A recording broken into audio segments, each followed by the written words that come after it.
નમસ્કાર, હું મનસુખભાઈ સુવાગ્યા, અધ્યક્ષ જળક્રાંતિ ટ્રસ્ટ રાજકોટ. લુપ્ત થતી ગીર ગાયને બચાવવા અમે ગીર ગાય આપણા આંગણે અને કચ્છની ઉત્તર ગુજરાતી ગાયને બચાવવા કાંકરેજ ગાય આપણા આંગણે યોજના આપી. આ દેશને સિદ્ધાંતો આપ્યા કે પેલું આંગણે ગાય પાડો, સારા નંદીથી સંવર્ધન કરી એની ગુણવત્તા, દૂધ ઉત્પાદન વધારો, અને ત્રીજું સૌથી મહત્વનું સૂત્ર કે માતાના ગર્ભથી જીવન પર્યંત ગાયના દૂધથી છાશ ખાવ. અને આ અભિયાન એવું અમે ગીર ગાય ગ્રંથ લખ્યો, કાંકરેજ ગાય ગ્રંથ લખ્યો, ગોવિંદ લખ્યો અને ગાયના દૂધ ઘીની ગોસત્વ પુસ્તિકા લખી. એના પ્રચાર પ્રસારથી ગાયો પાડવાનો એક બહુ મોટો ઝુંબેશ ઉપડી અને ગીર ગાયની સંખ્યા, મહેન્દ્રસિંહ, એની સંખ્યા 5000માંથી અમારી દ્રષ્ટિએ 3 લાખ થઈ ગઈ છે. કાંકરેજ ગાય પણ ખૂબ જ ઝડપે વધી રહી છે. મારી સાથે છે એ મહેન્દ્રસિંહ સરવૈયા, જે આયુર્વેદના એક ભારત પ્રસિદ્ધ ડોક્ટર તળાજામાં અષ્ટાંગ આયુર્વેદના જે ચલાવે છે, એ બેઠા છે. ત્યારે એક પ્રશ્ન છે કે આજે ભારતના લોકો ગાયને માતા માને છે, પણ ઘરમાં અને બધી જગ્યાએ પ્રસંગોમાં ગાયનું ઘી ખાવામાં સાવ ઉદાસીન છે. તો આ ગાયનું ઘી, અને એક ડોક્ટરોએ અફવા ફેલાવી કે ચરબી વધે છે અથવા હૃદયરોગથી બચવા તમે ગાયનું ઘી ના ખાઓ, અને કોઈ પણ ઘી ના ખાઓ, ગાયનું ના, કે ઘી ના છોડી દો. વાસ્તવિકતા શું છે એ આપ જણાવો. શાસ્ત્રની અંદર આયુર્વેદમાં સ્નેહ સારમ અયમ પુરુષમ, એટલે માણસનું જે જીવન છે એ સ્નેહના સારરૂપ છે. અને સર્વ સ્નેહોમાં ઉત્તમ એ ઘૃત આપેલું છે, અને સર્વ ઘૃતોમાં ઉત્તમ એ ગોઘૃત આપેલું છે. તો ગો શબ્દ આવે ત્યારે દેશી ગૌવંશ આવે. તો આજે પ્રચાર અને પ્રસાર થયો છે એ વિદેશથી આવેલા પ્રચાર છે. તો વિદેશમાં જે ઘૃત વપરાતું ઘી એ મોટા ભાગે જર્સીનું ઘી વપરાતું, અને વર્ણશંકર પ્રાણી છે. એટલે જર્સીનું ઘી છે એમાં ટ્રાન્સફેટ વધારે છે. એટલે એના સેવનથી 100% સાચી વાત છે કે ટ્રાન્સફેટની માત્રા હોય એટલે કોલેસ્ટ્રોલ, હાર્ટ, બીપીનો પ્રોબ્લેમ થાય. પણ જે ભારતની પદ્ધતિ છે નવનીત, એટલે કે માખણ ને માખણમાંથી જે ઘી કરીને જે પદ્ધતિ છે, તો એ લઘુ છે અને આયુ છે. ઘૃતમ એવમ આયુ, જે જીવન આપનાર છે. ચરક સંહિતાની અંદર ચિકિત્સા સ્થાનમાં 15મો અધ્યાય ગ્રહણી ચિકિત્સા એટલે પાચન શક્તિનો આખો છે. એમાં શ્લોકનો અર્થ સમજાવવું છે કે ઘી દ્વારા પ્રજ્વલિત કરેલો અગ્નિ લાંબા સમય બુજાતો નથી, અને રોગાહ સર્વેપી મંદેગ્નો, દરેક રોગનું કારણ મંદાગ્નિ.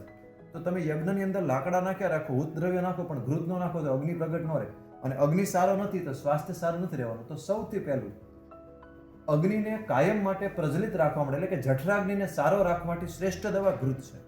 વાહ! અને ગાયનું એક ગોઘૃતમ. નંબર 2, શાસ્ત્રમાં જે આહાર વિધિ વિશેષતા તેને આપ્યા છે એમાં ઉષ્ણ ભોજન પછી સ્નિગ્ધ ભોજન આપ્યું. એટલે ગરમ ભોજન કહું ને સ્નિગ્ધ, એટલે આયુર્વેદ શાસ્ત્ર પ્રમાણે સ્નેહ વગર, એટલે ઘી વગર ભોજન શક્ય નથી. વાહ! પણ આ જે સ્નેહયુક્ત ઘૃત છે એ ત્યારે જ ચરિતાર્થ થાય કે જ્યારે ગોનું વત્સ, એટલે કે વાછડો અથવા વાછડી હોય, એ પૂર્ણ હોય અને તૃપ્ત હોય. તો વર્તમાન સમયમાં જે વાછડા અને વાછડીને માતાના દૂધથી અતૃપ્ત રાખવામાં આવે છે અને ઘૃત નિર્માણ કરવામાં આવે છે, એ સ્નેહનું કામ નહીં કરે, એ પ્રેમનું કામ નહીં કરે. તો પહેલાથી તૃપ્ત થયેલું જે ભારતીય વિધિ છે, જે નવનીતવાળી વિધિ, એ આ બીજો છે. ત્રીજી વસ્તુ કે અમારી ચિકિત્સામાં જ્યારે અમે દર્દીને જોતા હોય ત્યારે અલગ અલગ ઔષધિયુક્ત ઘૃત વાપરતા હોય. ઉદાહરણ તરીકે અત્યારે ગાદીનો ઘસારો છે તો એમાં અસ્થિ શૃંખલા ઘૃત, અપસ્માર અને ઉન્માદમાં પંચગવ્ય ઘૃત, ઇન્ફર્ટિલિટીમાં ફલઘૃત, સ્કિન ડિઝીઝમાં પંચતિક્ત ઘૃત. તો ઘૃત એ પરમ યોગવાહી છે. યોગવાહી એટલે કે પોતાના ગુણધર્મો તો જાળવી રાખે, પણ સાથે સાથે જે દ્રવ્યો સાથે સિદ્ધ કરવામાં આવે એના ગુણધર્મો પણ જાળવી રાખે અને વૃદ્ધિ કરે છે. વૃદ્ધિ કરે. દમણીય સાહેબે કહેતા હોય કે ઔષધની ગુણ વૃદ્ધિ કરે છે. વૃદ્ધિ કરે છે. હા, અને બીજું હૃદય રોગ માટે ગાયના ઘીને આયુર્વેદમાં શું મહિમા કીધો? જો એક સરળ ભાષામાં, સાદી ભાષામાં સમજાવું કે એન્જિનનું ઓઇલ સારું હોય તો એન્જિનના સ્પેર પાર્ટ સારા રહે, એન્જિન ધુમાડા ન કાઢે, અને એન્જિનની એવરેજ સારી રહે. તો સૌથી સ્નેહ એટલે કે એન્જિનનું મનુષ્ય માટેનું ઓઇલ હોય તો ગોઘૃત છે, પછી કાળા તલનું, ઘાણીનું તેલ છે સૌથી. ભાવપ્રકાશ સહી 16મી સદી સુધી શાકનો વઘાર ઘીમાં થતો એ ઉલ્લેખ છે, પછી તેલ આવ્યો. તો વઘાર અને મોણમાં ઘી જ વપરાતું. તો હાર્ટ એટેક છે એ શું છે? એન્જિન ચોંટી જવો તો એન્જિન બંધ રહેવું. પેરાલિસિસ છે એન્જિન ચોંટી જવું. પાઇલ્સ છે તો એન્જિન ધુવાડા કાઢી જવું. કમર, ઘૂંટણ, મણકાના અત્યારે ઘરે ઘરે દુખાવા છે તો એન્જિનના સ્પેર પાર્ટ ઘસાઈ જવું. એનું સર્વશ્રેષ્ઠ છે. અમારે અહીં ભાવનગર જિલ્લામાં પાલીવાલ બ્રહ્મ સમાજની નાથ ભરાતી, હજી નાથ ભરાય છે. એ લોકો ખૂબ ઘી દૂધ ઘી ખાતા. આપણા વડીલો સુરમાના લાડવામાં લાપસીમાં ઘી રેડી રેડી ખાતા. ને તો આપણે એ સમયમાં હાર્ટ ખાધેલું એટેક નહોતા. એના સરખામણી એમને વર્તમાનમાં બધા ઓછું તેલ ઘી ખાય છે, છતાંય હાર્ટ એટેક આવે. શું કારણ છે? ઓરિજિનલ એન્જિનનું ઓઇલ નથી. તમે એન્જિનમાં ઓઇલ નો તો એન્જિન ચોંટી જાય. એટલે આ જે પ્રચાર છે કોલેસ્ટ્રોલનો, હાર્ટ એટેકનો, એ પ્રચાર સેચ્યુરેટેડ ફેટ માટે છે, બટરના ઓલા માટે છે. એ ઓરિજિનલ ઘૃત અને તલના તેલ માટે નથી. નથી. એટલે એનું શ્રેષ્ઠ ઓપ્શન છે. અને સૌથી અગત્યનું મહત્વનું ચારવાક દર્શન. ભારતીય પરંપરામાં ચારવાક દર્શન એટલું બધું નાસ્તિકવાદી ગણો પણ એની સારી બાબત મને બહુ ગમે છે. એનું સરસ સૂત્ર છે, યાવત જીવેતમ સુખમ જીવેતમ. જ્યાં સુધી જીવવું હોય ત્યાં સુધી સુખપૂર્વક, એટલે આયુષ્ય સારું જીવવું હોય. યાવત જીવેતમ સુખમ જીવેતમ ઘૃણમ કૃત્વા ઘૃતમ પીવેતમ. લેણું કરીને ઘી ખાવું જોઈએ. વાહ. એટલે એ બહુ અદ્ભુત અને સારી વાક્ય છે. આ બધા સાર એવો છે કે, અને સૌથી અગત્યનું, સનાતન વૈદિક પરંપરા યજ્ઞ પ્રધાન પરંપરા છે. અને આ યજ્ઞ પરંપરાની અંદર યજ્ઞનું કાર્ય ગોઘૃત વગર અસંભવ છે. અને યજ્ઞ કાર્ય વગર યજ્ઞો વે શ્રેષ્ઠતમ કર્મ. આ શ્રેષ્ઠતમ કર્મ છે. એ શ્રેષ્ઠતમ કર્મનું સર્વશ્રેષ્ઠ માધ્યમ એ ઘૃત છે. મેડિકલ સાયન્સ પ્રમાણે બ્રેન બોડીનું 33% ઓક્સિજનને વાપરતું હોય, અને લિપિડ એનું બહુ ઇમ્પોર્ટન્સ કન્ટેન્ટ છે બ્રેન માટેનું.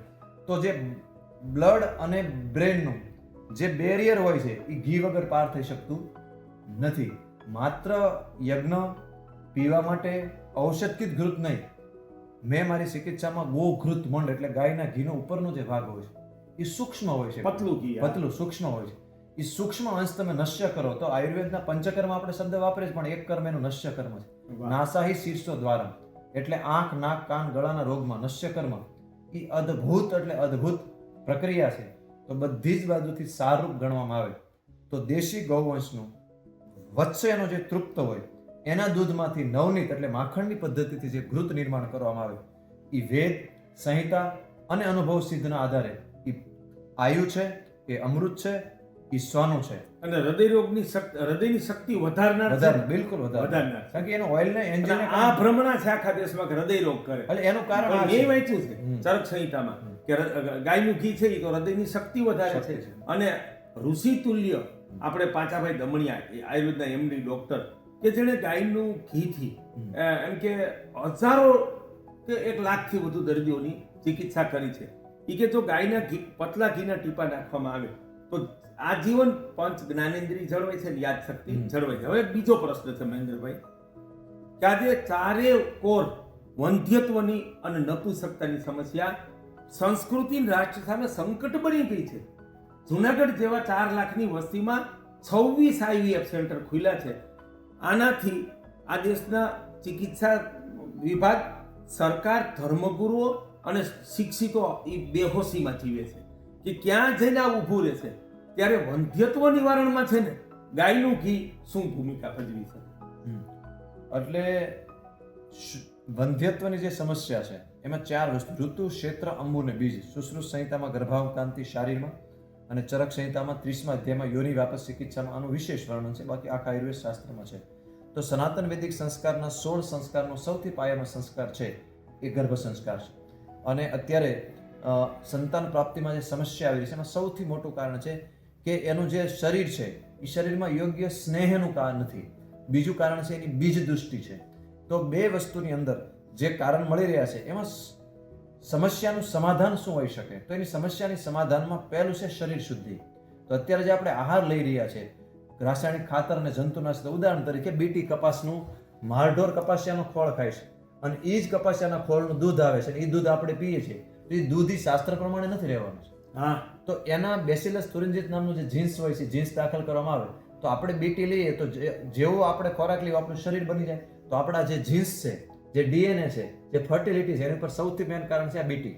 બીજું જ કારણ છે ફર્ટિલાઇઝર. ત્રીજું કારણ કેમિકલ પેસ્ટિસાઇડ. ચોથી વસ્તુ શરીરની અશુદ્ધિ. 5મું કારણ છે સ્ટ્રેસ.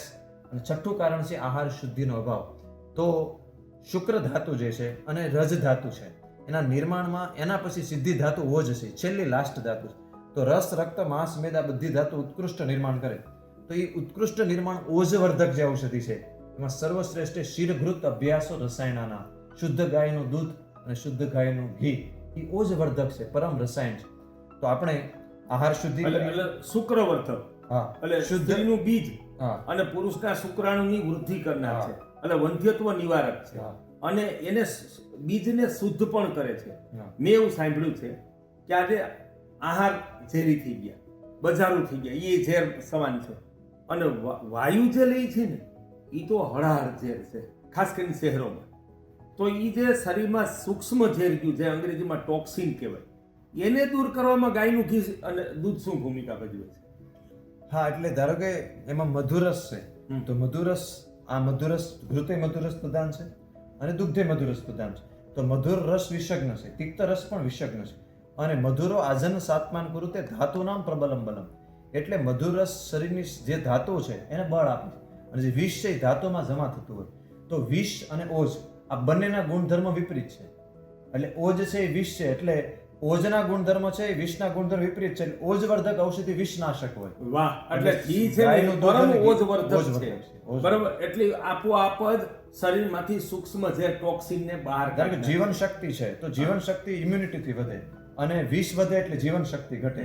તો ચરક સંહિતામાં લખ્યું છે પ્રવર જીવનિયા નામ, એટલે કે ગાય માતાનું દૂધ છે પ્રવર જીવન શક્તિ વધારનાર. વાહ, અમારે તાલાળાના અરુણભાઈ ચાવડા જે રસશાસ્ત્રના એમડી મહાન ડોક્ટર છે, ઈ કે સપ્ત ધાતુની વૃદ્ધિ કરે છે. આજે મનસુખભાઈ ગાયનું ઘી, લસણ ડુંગળી ખવાતા બંધ થયા ને ઈ એક વંધ્યત્વનું સૌથી મોટું કારણ છે. ગાયનું ઘી સપ્ત ધાતુની વૃદ્ધિ કરે છે, શુક્રની વૃદ્ધિ કરે છે, એટલે ઈ ખવાતું બંધ થયું ને ઈ વંધ્યત્વનું કારણ છે. ત્યારે દેશના લોકોને મારે કહેવું છે કે ગાયના દૂધ ઘીના દિવ્ય ગુણ જાણવા માટે અમારી એક ગો સત્વ નામની નાનકડી પુસ્તિકા છે, એને આહારના ધર્મગ્રંથ તરીકે ઘરમાં વસાવો. અને જે ગાયનું દિવ્ય સ્વરૂપ, એનું ભૌતિક શરીર, સૂક્ષ્મ શરીર, અસ્તિત્વ એ કેવું છે, એ માનવથી લઈ અને રાષ્ટ્ર કે જગતની કેટલી કલ્યાણકારી છે. અને એનો નાશ શું કરવા થયો? અને 16 કામધેનુ સૂત્રથી ફરીને ગાયને કામધેનુ જીવનદાત્રી બનાવી શકાય અને ભારતને જાતવાનને દુધાળ ગૌવંશ સંપન્ન બનાવી શકાય. લુપ્ત થતા ભારતના 55 થી વધુ ગૌવંશની રક્ષા કરી શકાય અને ભારતમાં પુનઃ ગાયના દૂધ ઘીની નદીઓ વહાવી શકાય. એટલા માટે અમારો ગોવેદ અને ગોસત્વ વાંચો. એ મંગાવવાનો નંબર છે 9978844503. અને મહેન્દ્રભાઈ, આપણે નવાઈ લાગશે, અમારા ઘરમાં 5 જણા છીએ. અમે દરરોજ 5 લીટર દૂધ તો ફેક્ટરીએ ગાયો રાખીએ છીએ, આવે જ છે. એ 5 કિલો દૂધ ખાવા ઉપરાંત અમે 5 કિલો મહિને ગાયનું ઘી ખાઈએ છીએ. અને છેલ્લા 25 વર્ષથી આ ગોરક્ષાનું અભિયાન ઉપાડ્યું તો અમે 250 જેટલા પ્રસંગ, નાના મોટા, મારા દીકરા દીકરીના લગ્ન, ફેક્ટરીનું ઉદ્ઘાટન, જળક્રાંતિ ટ્રસ્ટના તમામ કાર્યક્રમોમાં અમે દેશી ઓર્ગેનિક ગાય આધારિત કૃષિનો લોટ, પ્રાકૃતિક ગોળ અને ગાયના ઘીનું સુખડી, ચૂરમાના લાડુ અને આપણે લાપસી કે ચૂરમું, આવું જ બધું ખવડાવ્યું છે. એટલે અમારા આચરણથી દેશને પ્રેરણા છે કે આપણે ગાયના દૂધ ઘી ખાશું તો જ ગાય બચશે, અને ખાશું તો જ આપણે બચશું અને આપણો વંશ બચશે. ફરીને કહી દઉં, સપ્ત ધાતુની વૃદ્ધિ કરે છે ગાયના દૂધ ઘી. 5 જ્ઞાનેન્દ્રિય, આંખો, કાન, બધાની વૃદ્ધિ કરે છે. આજે હાઈસ્કૂલમાં આપણે જોઈએ છીએ 50% બાળકોને ચશ્મા આવી ગયા છે. આનો એકમાત્ર ઉપર ઘરમાં દેશી ગાયના દૂધ ઘીનો આહાર છે. અને ઋષિ તુલ્ય આયુર્વેદના એમડી ગોલ્ડ મેડાલિસ્ટ દમણિયા સાહેબે ગાયનું ઘી પીપળાથી 5000 થી વધુ નિસંતાન દંપતીને સંતાન પ્રાપ્તિ કરાવી છે. અમારે ડોક્ટર એમડી જાડેજા છે, એ તો એક આરએમપી ડોક્ટર છે, પણ પોતાના અનુભવથી 2,500 નિસંતાન દંપતીને મોરબીમાં એણે ગાયના દૂધથી અને આયુર્વેદિક ઔષધથી સંતાન પ્રાપ્ત કરાવી છે. આ શક્તિ છે. તો આપણે આંગણે ગાયો પાડીએ, દેશી, પોતાના પ્રદેશી, સૌરાષ્ટ્રમાં ગીર, કચ્છ, ઉત્તર ગુજરાતમાં કાંકરેજ, દક્ષિણ ગુજરાતમાં ડાંગી અને ભારતમાં એ પ્રમાણે પોતાના પ્રદેશની ગાય પાડીએ. ભરપૂર માત્રામાં ગાયના દૂધ ઘી ખાઈ દિવ્ય જીવન પ્રાપ્ત કરીએ અને ઉત્તમ સંતાનોની પ્રાપ્તિ કરીએ કે જે શતાયુ હોય. અને જો આપણે ત્યાં ઉત્તમ સંતાનો અને ઓછામાં ઓછા 3 સંતાનો જન્મશે તો જ આપણે વંશ સાથે સંસ્કૃતિ અને રાષ્ટ્રની રક્ષા થશે. આપ ગોવેદ અને ગોસત્વનું વાંચન કરો, ગોપાલન કરો, ગાયના દૂધ ઘી ખાઓ. અને તમામ લોકોને અપીલ છે કે આપણા તમામ સામાજિક ધાર્મિક પ્રસંગો, લગ્નમાં ગાયના દૂધ ઘીની મીઠાઈ પીરસવી એ સાચી ગો સેવા છે, ગો નિષ્ઠા છે, એ સંસ્કૃતિ નિષ્ઠા છે અને વૈદિક સનાતન ધર્મ છે. મનસુખભાઈ સુવાડી.